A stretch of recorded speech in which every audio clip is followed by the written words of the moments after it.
the city of Jerusalem effectively shut down in many parts. Traffic at a complete standstill. Hundreds of thousands of people have turned out. Train service has been suspended. We've watched as these crowds all gathered here.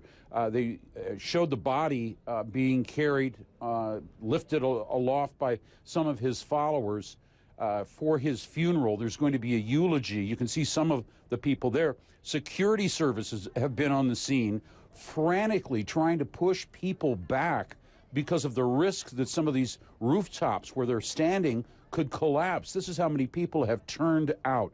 It's just a crush of people, and they are still pouring in on the street below me right now. Rabbi Ovadia Yosef was of particular importance to Sephardic Jews living in Israel, who long felt that they were at a political, even an economic disadvantage here. This represents the portion of Israel's population, about half, that immigrated from countries like Iran, Morocco, and elsewhere across Africa and the Middle East. Rabbi Ovadia Yosef himself was born in Baghdad and moved here to what was then Palestine when he was but 4 years of age. Some call him a revolutionary for the way that he gave a voice, gave a share in Israeli society to Sephardic Jews. Nothing accomplished that like the ultra-Orthodox Shas party that he founded in 1984 when he ended his 10-year term as chief Sephardic rabbi.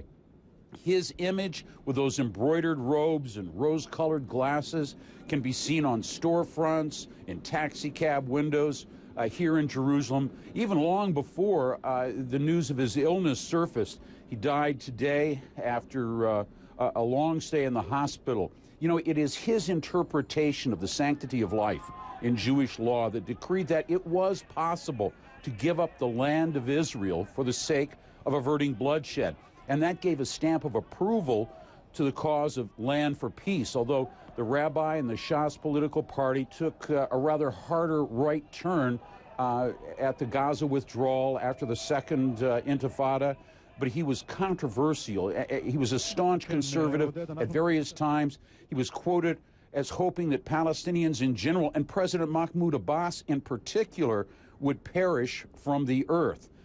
Controversial, but then we heard today that President Mahmoud Abbas had sent condolences to the rabbi's family. He's got 11 children.